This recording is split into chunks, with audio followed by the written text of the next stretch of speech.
Bom, gente, então, bom dia a todos e todas. Obrigado pela presença.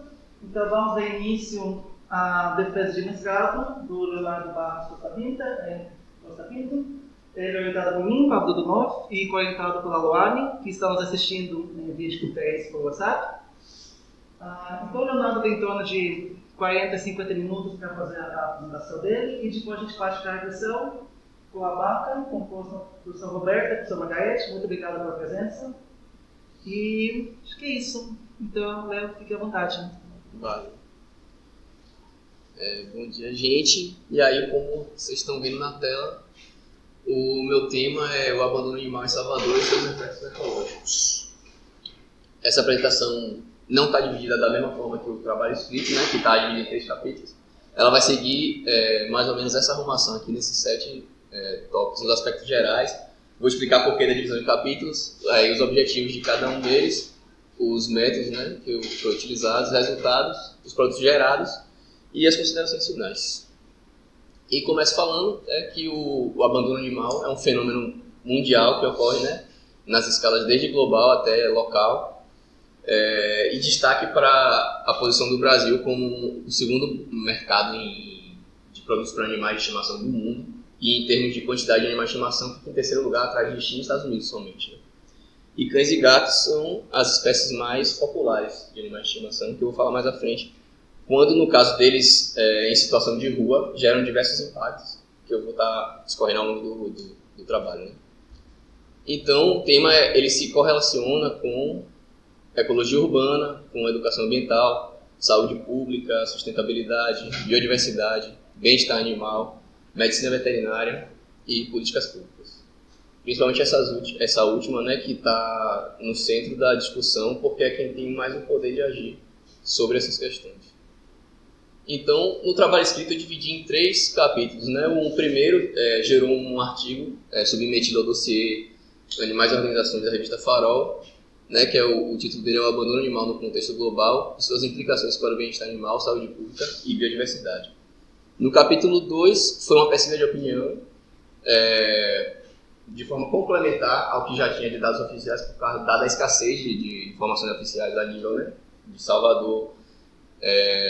Aí eu senti a necessidade de complementação pela pesquisa de opinião das pessoas que estão na linha de frente, né, ONGs, produtores independentes, e a visão deles sobre os problemas do abandono. E o capítulo 3 é um recorte específico da UFBA, que também, por ser um foco de abandono, né, tem animais residentes aqui, que inclusive geraram os conflitos que a UFBA teve que contornar, né, como é que é a visão da comunidade acadêmica em relação a isso, né, a tratativa que a UFBA dá para o tema. E aí, no apanhado geral, deu uma revisão de literatura que eu fiz para poder me inteirar sobre o tema, né? É uma ampla caracterização, né, como objetivo disso, né, no que está sendo feito no mundo e trazendo para o Brasil sobre o abandono animal, no caso das implicações disso, né? Então, contextualizar o abandono no nível global, trazendo a visão da ecologia, porque é o foco da ecologia aqui, na proposição de estratégias de melhor gestão do problema. No caso, seria identificar também os principais impactos do fenômeno e descrever como está as experiências de sucesso, que é uma coisa que a gente tentou achar, né, bastante. O que é que quem está fazendo, quais são as ações que estão dando resultado. E aí, eu lembro que a revisão que eu fiz não seguiu um padrão correto, tipo assim, da revisão sistemática em si, mas eu dei prioridade, né, a artigos de revisão que tem um rigor científico maior. E aí fui dividindo em 9 categorias e tentando priorizar e usar o menos os que têm um rigor menor, no caso, né? Seriam teses, trabalhos e outros materiais diversos de ONGs. E acabou que eu fiz essa triagem pesquisando em 3 plataformas, né? A parte de escrita no Google Scholar, no Cielo e no Scopus, né? Utilizando palavras-chave, que está descrito também no trabalho escrito, que eu não quis me ater aqui. Mas a tabela gera esses 222 documentos encontrados e utilizados no trabalho 99. E aí, na parte do apanhado geral, ele fala mais ou menos destacando uma linha do tempo, né, da domesticação animal, destacando o cão e aqui o gato, né, que são as espécies mais trabalhadas por serem carnívoros e predadores e que geram esse impacto sobre a biodiversidade, né? Destacando que provavelmente o primeiro animal a ser domesticado foi o cão, segundo achados arqueológicos. E destacando aqui na Arábia Saudita, em baixo relevo, as figuras que já mostraram antigamente, né, no Egito, um fóssil aqui encontrado na Suécia. E ele tem um ancestral comum, um lobo cinzento, diferente da domesticação felina, que o gato é uma espécie politípica. O gato doméstico atual ela é originário de cruzamento de pelo menos 5 felinos selvagens, e desses 5, 3 principais, né? O Felis silvestre da Europa, o Felis silvestre ornata da Ásia, que é esse que está na figura aqui de segunda, e o Felis silvestre líbica, que é no norte da África. E aí tem também um destaque, né, das civilizações antigas. Dizem que os gatos, as pessoas que comentam, falam que se deixaram domesticar, na verdade, porque foi uma parceria, um mutualismo, né? No caso, o ser humano tinha, né, com os grãos estocados nos celeiros, e aí atraiu roedores, os gatos foram se aproximando e tolerando o convívio com o humano para caçar esses ratos, e como viram que era benefício para as pessoas, eles foram permitidos, né? Tinha as culturas que veneravam. E a domesticação do cão é uma espécie de interferência humana não intencional na seleção natural, no caso, né? Porque os mais dóceis, os que tinham maior proximidade, tolerância e convivência com humanos, foram favorecidos e foram reproduzindo e com essa característica genética, diferente dos mais selvagens, né, dos lobos. E aqui esse mapa destaca a quantidade de animais de estimação no Brasil para 2018, era 139, quase 140 milhões, e salientando os cães e gatos como as espécies mais populares mesmo, tanto que o crescimento acumulado dos gatos é de 8,1, também o maior dentre esses aí. E em 2013, segundo o Conselho Regional de Medicina Veterinária, tinha um estudo que mostrava que os cães domiciliados no país superavam as crianças de 0 a 14 anos, ou seja, tinha mais cães de estimação do que a gente tem no filho. Em 2013, agora deve estar até mais isso. E algumas das razões para o abandono, que foram estudos, né, ao redor do mundo, e você mostra a lacuna que tem de conhecimento disso aqui para o Brasil. Nos Estados Unidos já tem um traçado que a maioria das pessoas que abandonam são o fato de comportamentos indesejáveis dos animais. Eles não têm a tolerância para lidar com isso. E, geralmente são pessoas de baixa escolaridade, né, que não acessam a informação de guarda responsável, homens de meia idade que têm filho pequeno e acabam adotando o animal e não sabe, não tem a tolerância de cuidar do que precisa para manter, e aí acaba entregando em abrigo e abandonando. E geralmente as principais vítimas disso são cães com menos de 2 anos e fêmeas com filhotes ou fêmeas prenhes. E no caso do Brasil, a gente não tem essa informação precisa do principal motivo de abandono, mas com certeza o comportamento indesejável está entre os principais, tanto que no questionário se foi em terceiro lugar. Sem informação precisa também no quesito do perfil de quem abandona, porém sabe-se que os filhotes e as fêmeas também são os mais vitimados. E aí como é que gera essa população, essa superpopulação, que é o problema que as pessoas têm de políticas públicas, é a contingente populacional desses animais em situação de rua, que se reproduzem sem controle. E o segredo está na natureza das espécies também do ciclo reprodutivo, né? Poligâmica. O cachorro pode se reproduzir pelo menos umas 2 vezes no ano, a maturidade sexual dos machos é de 1 ano, e a taxa de sobrevivência nas ruas é 18% apenas, e mesmo assim eles conseguem ter uma taxa de sucesso de alguns chegarem à vida adulta. Na caso das fêmeas é 6 a 8 meses, né? Com um cio de duração de mais ou menos 15 dias, a gestação de 2 meses, e gera uma ninhada de 2 a 5 filhotes, mais ou menos a depender do tamanho do sistema reprodutivo da cadela. E aí a taxa de sobrevivência nas ruas é a mesma, né? Para machos e fêmeas não tem diferença por sexo. E enquanto os gatos também têm uma natureza poligâmica e podem se reproduzir 2 ou mais, ou seja, pode ter mais ciclos reprodutivos do que os cães, que eles dependem da capacidade de suporte do ambiente, eles podem se reproduzir o ano inteiro. Geralmente a maturidade dos machos é mais cedo, né? 5 a 6 meses, das fêmeas 10 meses. E a taxa de sobrevivência deles nas ruas é até inferior à dos cães, né? A maioria dos gatos morrem antes dos 3, 4 meses, vivendo nas ruas por causa das pressões, né? Atropelamentos, risco de acidentes, cães perseguindo, e a própria desnutrição e a qualidade de vida difícil que leva em situação de rua. Né? Pode ter 1 a 4 filhotes, eu lembro de Sombra, né, que pariu agora. 4 filhotinhos certinho. Uma gata de rua que tá lá onde eu faço yoga. E aí as principais questões envolvidas, bom, como teve os problemas técnicos aí, não saiu a animação, um efeitozinho desse, mas eu ia falar de cada um, né, os principais problemas envolvidos são a privação do bem-estar animal, que, né, teve tanto um movimento de defesa dos animais que gerou o movimento do veganismo, que começou com Peter Singer lá em 73, teve a declaração da Unesco em 78, você sabe que tem envenenamentos propositais que as pessoas, né, cometem, faz parte do crime de maus tratos, lei da OMC 605, ataques, né, de cães, acidentes de desnutrição, impactos socioambientais, porque geralmente essas coisas acontecem em ambientes periféricos ou semi-periféricos, no caso, né, em países emergentes, em regiões periféricas, né.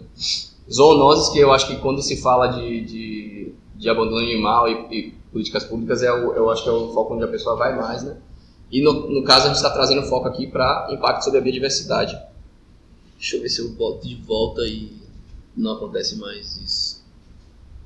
Como é que eu boto de volta? Consegue mesmo uma garantia. Não, porque é melhor com negócio de animação, né? Você tira a emoção da parada. Deu trabalho para fazer. Deu trabalho para fazer.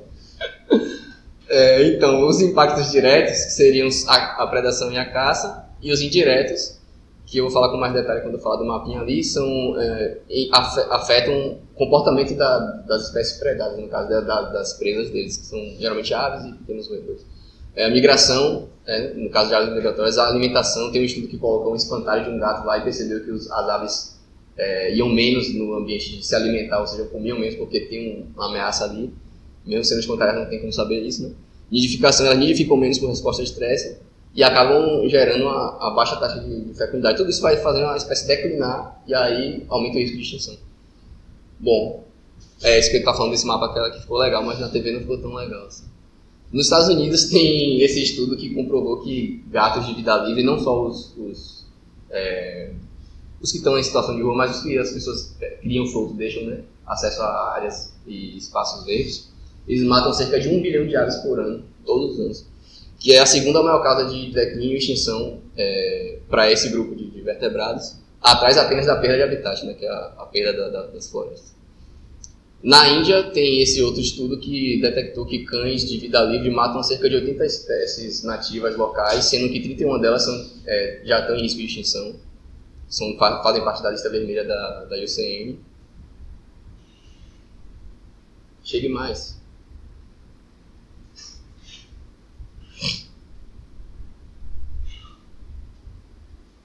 Ô, Feliz, você veio. Tem esse outro estudo aqui de Loss e Marra, que eles fizeram um estudo no continente, chamado Continentes Ilhas, né? Reino Unido, em 4 países, Reino Unido, Austrália, que eles chamam de Continentes Ilhas, provando que os impactos indiretos, que é aqueles que eu falei sobre nidificação, comportamento de aves migratórias, podem ser ainda mais devastadores do que os diretos, que são visíveis, né? Porque eles são silenciosos e você não detecta, e aí não percebe que a população está declinando aos pouquinhos, e quando vê, já está em risco de extinção. E aqui no Brasil tem 3 casos de destaque, né? Um estudo feito por Rangel e Neiva no Jardim Botânico, que detectou que os cães com acesso à área de amortecimento do Jardim Botânico estão predando os animais, e a principal vítima é o sarigueiro, o gambá, né? Que mais da metade das ocorrências, 372 ocorrências, são filhotes de gambá que as mães morreram o ataque de cães, né? Tem outro estudo que mostra, analisou as fezes dos cães e gatos em Piracicaba, na USP, em Piracicaba, e detectou que mesmo sendo alimentado pelos humanos aqui, né, igual os cães aqui da UFBA, mesmo sendo alimentados, eles mantiveram comportamento de caça e predação, e aí foi identificado os animaizinhos que eles caçavam, né, pelas fezes. E esse comportamento não alterou no ano inteiro. Então, verão e inverno foi sempre igual. Que é a importância de você não deixar os cães terem acesso às áreas verdes. Né?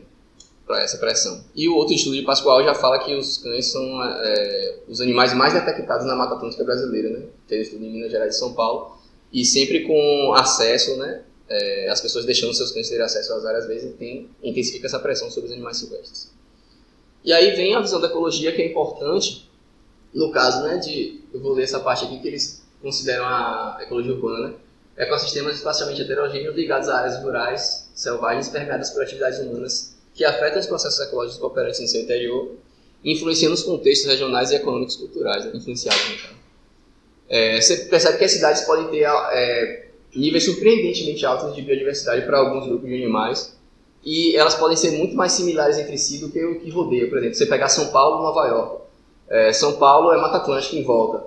Nova York é uma floresta temperada, conífera. Mas se você pegar as duas cidades, elas têm espécies muito mais parecidas entre si do que o que rodeia. Por exemplo, se você chegar na cidade, você vai encontrar ratos, cães abandonados, pombos, falcão peregrino, que é uma ave migratória que existe lá e aqui. Então tem uma similaridade por gerar um ambiente que acaba sendo, pela migração humana também, acaba sendo levado a essas espécies invasoras, né? E aí, nesse contexto, cães e gatos podem ser vistos como espécies invasoras. Que é aquela que você coloca que não é oriunda daquele ambiente, você coloca lá, ela consegue se reproduzir e ainda se dispersar para outro ambiente. E por isso, todas essas razões que é importante o controle populacional dessas espécies em situação, para não deixar que ocorra essa superpopulação em situação de rua. E aí, o que é mais recomendado, né, pela Organização Mundial da Saúde e pela Organização Mundial da Saúde Animal é a campanha de vacinação em massa, castração, tanto para machos quanto para fêmeas, né, ampla castração ampla, e campanhas educativas para os princípios da guarda responsável, que eu acho que essa parte preventiva seria a mais importante, né, porque minimiza os gastos com as outras, com o corretivo, digamos assim. Melhor ser prevenido que remediar. E aí agora a gente parte para as experiências de sucesso, né? Tem o caso da Holanda, que durante o século XIX passou por uma epidemia de raiva muito forte, né? E aí, com o aprendizado dessa crise, durante o século XX e o início desse, foram implementadas várias políticas públicas. Por exemplo, lá tem um partido político só voltado para a causa animal, que atua só com essa bandeira. Tem uma delegacia especializada de crimes, então eles tiveram várias medidas, por exemplo, encarecer os impostos para quem tem animais de raça. Ou seja, para ter um animal de raça na Holanda um cão ou gato de raça é muito, muito caro. Então as pessoas coíbem isso e incentivam a adoção de animais que estavam em situação de rua. E aí, em 2016, depois dessas medidas todas, se tornou o primeiro país a zerar o número de animais nas ruas. Não tem. Eles conseguiram sem recorrer à prática de eutanásia, né? É um caso de sucesso, assim, único, né? Na Rússia, demonstrou a importância da demarcação do controle deles, né? No caso, né? Em Moscou, fizeram um estudo da população de canina da cidade. E aí mostraram a importância da microchipagem, de você ter um sistema que não seja, tem gente que é contra o microchip, mas que se não for microchip, outro tipo de registro para poder você coibir o abandono, digamos. Se você tiver como se fosse uma identidade do animal, um RG, se você encontra ele pela rua, você favorece, né, facilita a devolução para o dono, se for perdido, e favorece a punição do infrator, caso ele tenha abandonado. Você chegou, esse animal é seu, a gente achou aqui, está registrado o chip e tal. Aí o cara você vai ficar claro se ele se livrou do animal ou se ele estava perdido. E na Costa Rica tinha uma grande população de cachorros de rua e eles criaram um programa para poder reduzir isso e conseguiram obter essa redução, não chegaram a zerar, mas reduziu drasticamente com campanhas educativas nas escolas, tipo, incentivando as pessoas a quase da guarda responsável, né? A cuidar bem dos animais. Eu acho que a Costa Rica e Cuba também tem essa questão do crachazinho para os animais de rua, falando assim, esse é fulano de tal, ele fica mais aqui, alimente, dê água, e aí as pessoas vão e cuidam, né? Estimula esse cuidado coletivo. E aqui no Brasil tem 3 casos de sucesso, aliás, várias cidades importantes, né? Campinas, Curitiba, Porto Alegre, Belo Horizonte, tem seus planos de manejo estruturados, diferente daqui de Salvador que não tem, que eu vou falar mais adiante. E a SEDA, que é a Secretaria Especial de Defesa dos Animais lá em Porto Alegre, foi pioneira, além de cuidar dessa parte de castração, dessa parte preventiva, cuidou da saúde mental das pessoas dos protetores independentes, as pessoas que cuidam dos animais, né? Evitando os acumuladores, que é um caso sério, né? Que a pessoa vai achando que está ajudando e começa a acumular e os animais não têm o ambiente favorável à sanidade para eles, né? Eles ficam acumulados. Isso é o caso de Porto Alegre. Tem o caso também de Campinas, aí sim a Unicamp fez um programa muito bom que desde 2004 vem atuando e foi copiado até pela Infraero para tentar reduzir os cães. Eles conseguiram uma redução de 90% dos cães comunitários que estavam naquela unidade, né, de ensino.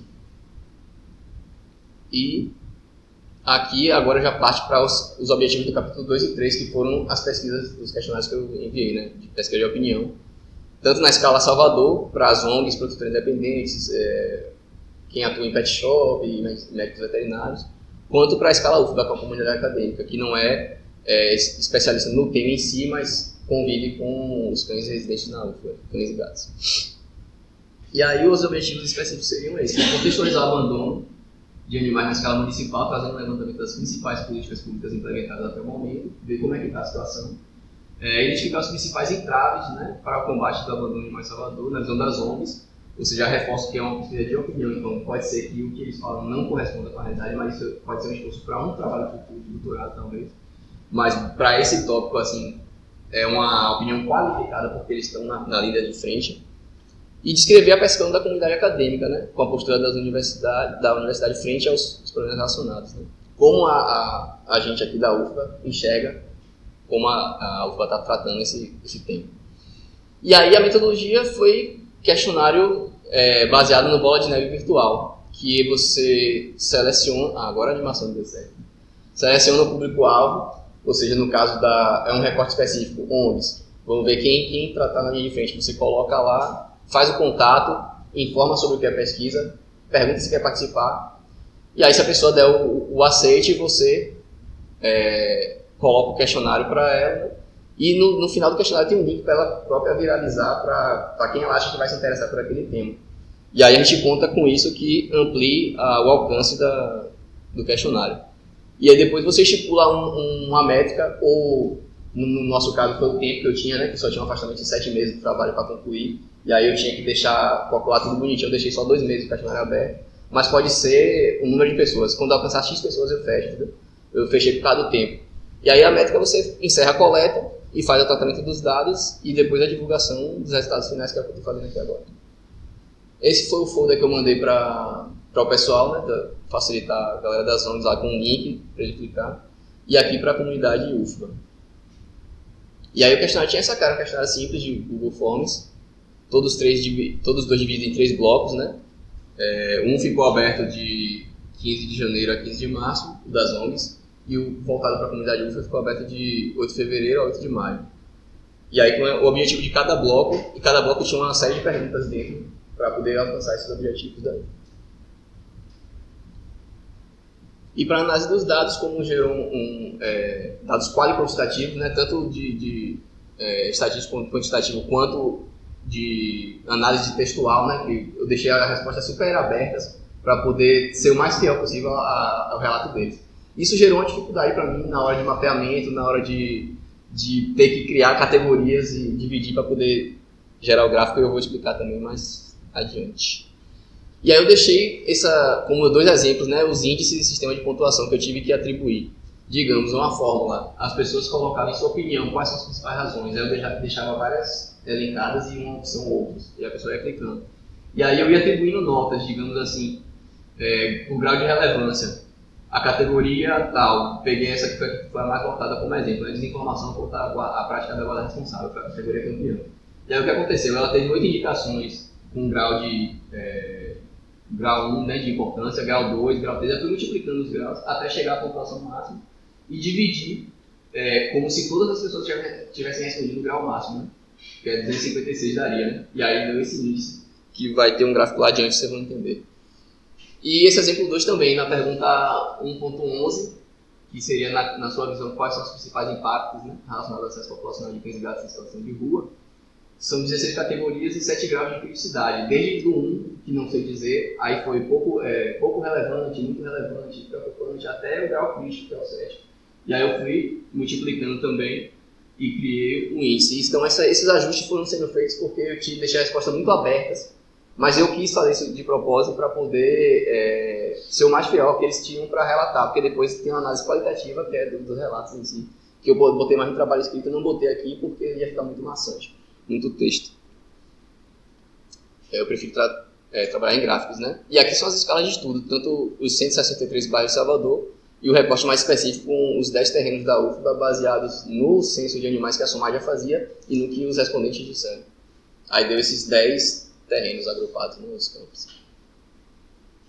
E aí, quando você vai falar da escala municipal, antes de aplicar a pesquisa, você tem que perguntar o que é que tem nos órgãos oficiais, né? E aí você vê uma carência de informação oficial. Digamos, segundo a estimativa das ONGs, que não é tão precisa, cerca de 400 mil animais abandonados em 2019. E agora eu não tenho essa informação mais recente, né, para agora 2022. O mais recente que eu consegui foi 2019. Não tem nenhuma delegacia especializada, que é um ponto negativo, na opinião do trabalho, né? Plano municipal de manejo não tem, também Salvador não possui, diferente de outras cidades, né, outras metrópoles. Tem cerca de 10 ONGs aqui, geridas pela Unimais, que é uma entidade que abarca ela, né, todas as ONGs para se comunicarem. Em Salvador e na Bahia inteira tem cerca de 80, isso já é um ponto positivo. E teve um estudo recente de fevereiro agora de 2022, que eu tive acesso, foi cedido para pesquisa pelo Grande Centro de Proteção Animal de Salvador, que fez uma pesquisa com protetores independentes, identificando 112 e estimando que esse número seja ainda maior, né? Porque tem várias pessoas que não responderam essa pesquisa. E aí essa parte foi a parte mais divertida para mim de fazer, e a mais trabalhosa, mas a mais divertida do trabalho, que eu, como sou de geografia, se formar em geografia, eu gosto de ver o negócio no mapa lá, que você já sabe onde é o problema, a área crítica aparece logo. E aí eu tive acesso a dados de planilhas, não foi o mapa eu tive que fazer a partir dessas planilhas, de entidades que fazem resgate de animais, né? No caso a K9, ela trabalha na Bahia toda, mas mais em Salvador, que é um grupo especializado de resgate animal de bombeiros, é voluntário, ou seja, ele não ganha nada para isso. E aí os bairros que foram tiveram mais denúncia que eles atenderam foi Amaralina, Rio Vermelho e Federação, os campeões. Aí você vê que tem muito bairro sem informação, sem que ninguém teve denúncia atendida, né? 110. E o máximo foram 155 ali, né? 185 cães e 130 gatos, no caso ali. E em contraste com a DIPA, que é a escala municipal. Salvador foi criada só em 2019, ou seja, só em 2019 Salvador foi ter um órgão que pretende centralizar as denúncias de abuso, de maus tratos contra animais e resgate, né? Que é a Diretoria de Proteção Animal. E também você vê que aumentou bastante, né, os casos também atendidos, né? 133 não tem, mas 70 animais, e os bairros principais atendidos por eles foram São Cristóvão, Praia Grande e Baixa de Quintas. Isso é o que se tinha antes, e aí eu fui, através do questionário, comparar para ver se procede. Aqui tem um comparativo, né? Aqui eu listar os bairros todos, mas não vai dar para ler tudo agora. Só deixei os 3 principais mesmo. São 187,225, as ocorrências estão aumentando, né? Dá para perceber. E aí aqui já entra nos questionários que eu apliquei, no resultado do meu esforço de pesquisa, né? Na escala municipal. A maioria dos respondentes... escala municipal. A maioria dos respondentes foram só 32, a maioria é protetor independente, se identificou como protetor independente. Enquanto a espécie resgatada que eles encontram com mais frequência casou com o que está sendo praticado nos resgates, né? Cães e gatos são os mais encontrados. Aqui tem explicando a pontuação, como foi a classificação embaixo, né? A regularidade. Aqui também foi o sistema de pontuação que eu fui adaptando, né? Para ver o quadro de saúde desses animais. Então a maioria é encontrado gravemente ferido ou em risco iminente de morte, segundo os respondentes. E aqui foi aquele índice que eu falei, que eu expliquei lá adiante, né? Ou anteriormente. A desinformação quanto à prática da guarda responsável foi a que teve a maior pontuação quando você pergunta para ele qual é a principal razão para o abandono, né? E aí seguida de problemas financeiros, falta de habilidade de lidar com os problemas comportamentais dos animais, que isso nos Estados Unidos aparece em primeiro lugar. E aí os principais impactos envolvendo também, foi criada essa tabela com pontuação em índice, né? A propagação de zoonoses apareceu em primeiro lugar, com agressões, mutilações. Você vê que por essa lista aqui você percebe que a preocupação das pessoas que responderam está muito voltada ao bem-estar individual e esquece da parte coletiva, né? digamos, como espécie desses animais. E a parte ecológica fica lá e pouca observação. Você vê que nos últimos lugares está a predação de animais silvestres, propagação de zoonose de animais domésticos em situação de rua para silvestres. Essa parte está sendo um pouco observada e já é uma justificativa da importância de você trazer o foco para isso, né? No caso daqui da ecologia. E as maiores dificuldades enfrentadas por eles, né, no trabalho é a sensação de impunidade para os infratores da lei. Muitos reclamaram que esperam leis mais duras e punições mais severas, seguida da ausência de suporte do poder público. Isso é outra queixa recorrente das pessoas que trabalham em ONGs, produtores independentes, que não têm ajuda do poder público. Quando perguntava se mantém algum tipo de registro, porque assim, eu senti dificuldade enorme de fontes oficiais de informação, então eu perguntei no questionário se não seria importante manter esse registro, se você na sua atividade diária faz algum registro. E a maioria das pessoas falaram que o tipo de registro que ela faz é publicação em rede social e apenas, né? As redes sociais das ONGs e tal. E muitos responderam que não é disfarçado, que não achava tão importante ter isso, e só passou a pensar nisso depois que foi questionado. E sobre a efetividade das leis, mais uma vez vem aqui reforçando que a esmagadora maioria diz que Salvador não tem leis efetivas para lidar com a temática. E 78% delas concordam totalmente que a punição deveria ser mais severa, né, nas leis, para quem comete abandono e crime de maus tratos. E aí a opinião dos participantes quanto à eutanásia, que é um tema polêmico, e a maioria aprovaria somente em casos terminais, assim, quando não tem mais jeito, e nenhuma das pessoas respondeu como consideraria viável isso como controle populacional, o que é um fato positivo, na minha opinião. Quanto à existência de plano de manejo, algumas pessoas responderam que existe, só que essas pessoas confundiram ações pontuais como castração, castramóvel, até comentaram lá com o plano de manejo, que seria um documento oficial que abarcava essas ações pontuais e não seria só ações isoladas, né? Então, pela resposta, o desconhecimento e as pessoas que responderam com certeza, dá mais de 93% que Salvador não possui um plano de manejo para esses animais. E aí se seria importante, né, a criação de uma delegacia especializada, foi outra pergunta, e a maioria achou que sim, que deveria ter uma delegacia especializada que ajudaria no combate. E a avaliação da cobertura midiática foi outro tópico abordado, e eles falaram, né, que a maioria não considera que o tema aparece com destaque na TV, né, aparece esporadicamente e sem muita atenção por parte da mídia. E em segundo lugar ficou a questão de raramente é veiculado. E sempre que aparece é espaços curtos, né, de jornais e revistas. E aí vem a parte que eu gosto. Esses mapinhas foram feitos a partir das respostas, né, compiladas deles, né, dos bairros. Quando você faz uma pesquisa top of mind, digamos assim, o que é que vem na sua mente quando você fala em marca de carro? Sempre as perguntas E aí a pessoa fala, eu fiz nesse estilo, só que pedi para a pessoa listar os 5 bairros que vem na mente dela. Quando fala em abandono animal, onde é que tem mais animal em população de rua, né?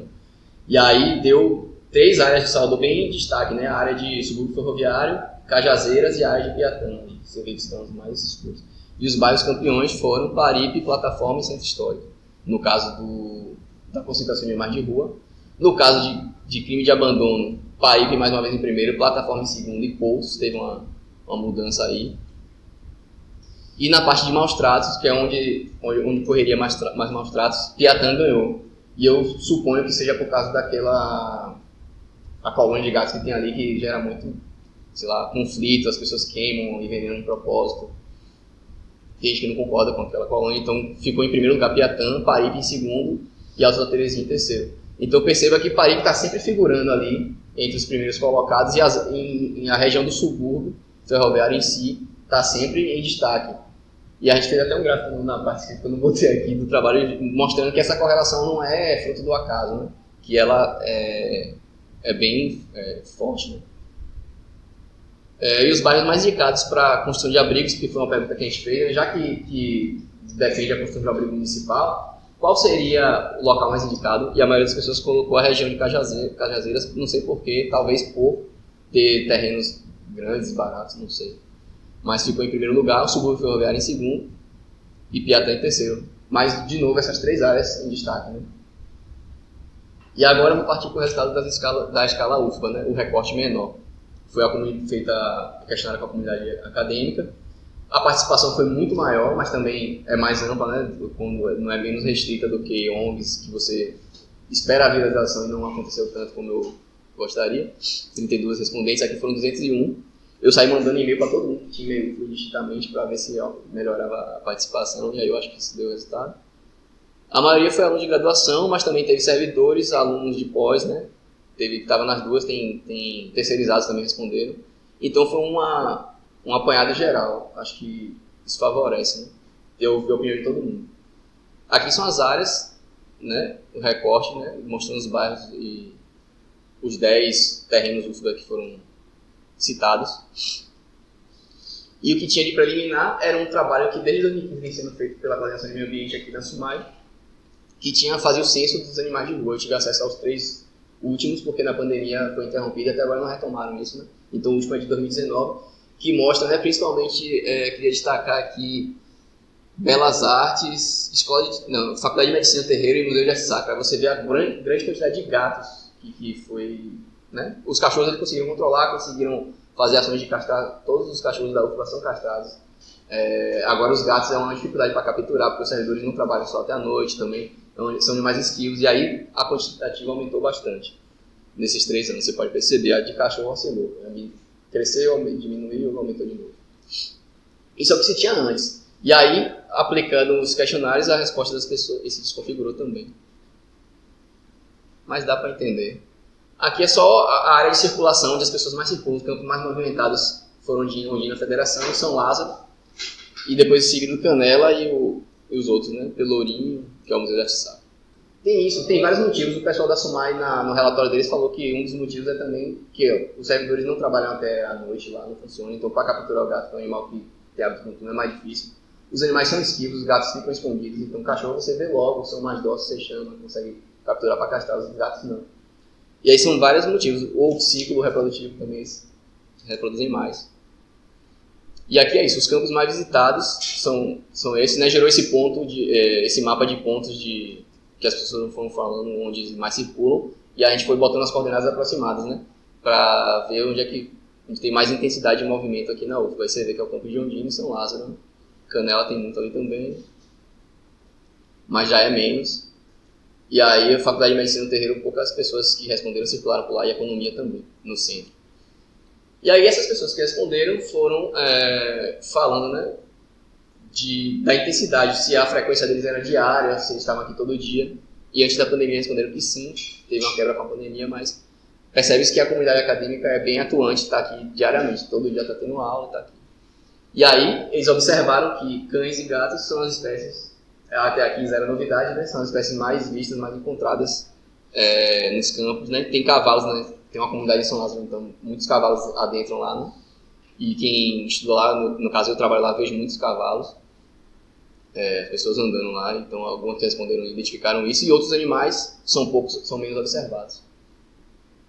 E aí está o motivo por que eu não consegui fazer um mapa que eu fiz para a escala municipal para a escala UFBA, porque dos 200 e poucos que participaram, só 15 deram uma resposta mais detalhada das ocorrências de maus tratos. E mesmo assim, tudo, eu botei em vermelho ali especificado, são as lacunas. Não responderam tudo completamente. Isso foi um problema de eu ter deixado o questionário aberto, mas eu não me arrependo porque foi a resposta mais, digamos, próxima da realidade, sincera.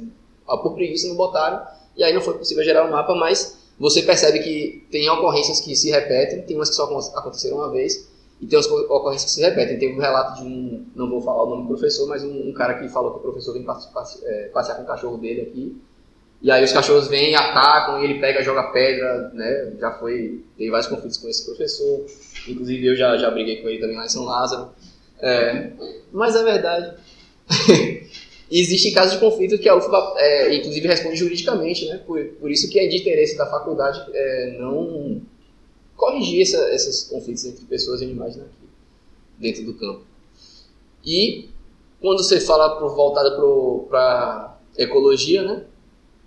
Se você pergunta se os cães, as pessoas que responderam observam se os cães predam animais silvestres e tal, a maioria nunca observou isso, né? 184. E para gatos também, 176. Ou seja, é um assunto que está pouco... está com pouca evidência. Então, é bom chamar atenção para esse outro fator também de pressão. E aí, o que é que os produtos do meu trabalho foram esse artigo submetido à revista Farol, que é a parte da revisão geral que eu fiz, o relatório técnico na escala Salvador, que eu vou repassar para as ONGs e produtores independentes que deixaram o e-mail que se interessam em ver o resultado do trabalho, e a comunidade UFBA também, quem deixou o e-mail lá, porque no final do questionário tinha quem quiser receber o trabalho pronto e tal, quando estiver pronto, eu vou mandar, né? E gerar o relatório técnico para apresentar a SUMAI, que esse é de interesse deles corrigir, e é de interesse meu querer trabalhar lá também, então eu quero ir para lá. Como eu quero ir para lá, a gente tem que bajular um pouco. Então são as considerações finais, as conclusões, né? Na escala municipal, você percebe que Salvador tem severas limitações em lidar com esse tema, baixa articulação entre as entidades, inclusive problemas atravessados por questões políticas, né, de politicagem, gente que se elege com a bandeira e depois não cumpre o que prometeu, escassez de informação no âmbito formal, e tem a correlação direta entre as zonas críticas da cidade, que o mapa mostrou pela pergunta, né, pesquisa Top of Mind, que tem 3 áreas bem nítidas de críticas em Salvador, que é o subúrbio ferroviário, parte de Cajazeiras e Piatã, e que talvez isso precise ser investigado com mais cuidado para ver se essa opinião corresponde à realidade. A necessidade de um sistema de gestão mais eficaz, ou seja, a primeira coisa de tudo é criar um plano de manejo que não existe. E para a escala UFBA, tem limitações moderadas que as iniciativas da SUMAI deram um certo resultado, mas precisa ser, né, continuar a fazer um censo, acompanhando para ver se está reduzindo mesmo. Fazer mais palestras como a da professora lá que eu assisti, né? Roberta está bem aí, ela sabe, aquele que a SUMAI convidou em 2017 ou 2018, não lembro, foi 2018. Baixo grau de atenção da comunidade acadêmica com relação à consequência, né, das interações de mais pessoas, e a necessidade de investimento em ações preventivas de fiscalização, que é sempre mais recomendado do que você depois querer enxugar gelo e querer corrigir. E para a escala municipal, tem as recomendações, que seria elaborar o plano de manejo, investir em mapeamento, né? Porque você visualiza bem fácil onde é que estão as áreas críticas, então o mapeamento é um negócio importante, você só consegue gerir o que você conhece, e você só conhece o que você, né, estuda ali, mapeia. Estrutura de banco de dados, né? Porque essas informações não podem ficar perdidas, têm que ser estruturadas e unificadas para facilitar o acesso, né? Foi uma dificuldade que eu tive imensa, então é uma sugestão. Criar uma delegacia especializada, e aí não é só uma sugestão minha, da minha cabeça, isso aí é compilado pelas respostas dos respondentes, né? Que é quem participou da pesquisa. Promover ações preventivas, monitorar a relação dos animais silvestres, porque Salvador já é uma das capitais com menos áreas verdes, já tem uma redução. Já tem a questão da perda de habitat. Então já tem uma pressão a mais. Se você não estuda, não sabe se os gatos e cães que estão aqui estão invadindo, por exemplo, o Parque de Pituaçu. A gente sabe que tem uma interação de cães ali, mas não sabe se eles estão verificando, né, tipo assim, predando os animais silvestres. Reduzir impostos de medicamentos veterinários, isso é uma coisa super importante, porque é muito caro. E todos os protetores que não têm apoio do poder público reclamam disso, de que tem iniciativas de diminuir os impostos de medicamentos veterinários. E fomentar campanhas educativas. Educação salva, tipo assim, é o principal. E a escala UFBA, algumas recomendações são parecidas, outras mais específicas, né? Também que tem que ter um plano de manejo interno de ações para serem efetivadas. Investir em mapeamento, né? Que se mostrou bastante útil. Melhorar a fiscalização de áreas prioritárias. Constituir também um banco de dados, acho que já existe parte na SUMAI, mas colocar talvez um sistema melhor, né, onde a própria comunidade possa alimentar esse sistema e informando onde é que tem ocorrências, animais abandonados. Monitorar interações, né, porque isso também, a UFBA é uma das refúgios de área verde de Salvador, tem muitas áreas verdes aqui, né, remanescentes de Mata Atlântica, e mesmo em grau alterado, né, e organizar eventos de projetos de debate, que já está ocorrendo, intensificar isso. E aqui os agradecimentos especiais, né, Pablo, e a hora correu, né?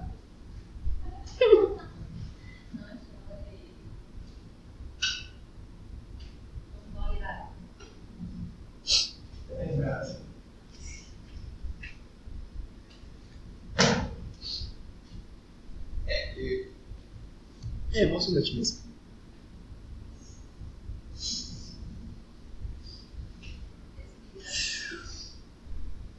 A Alicia Parra é uma aluna que me interrompeu das chinas pela confiança.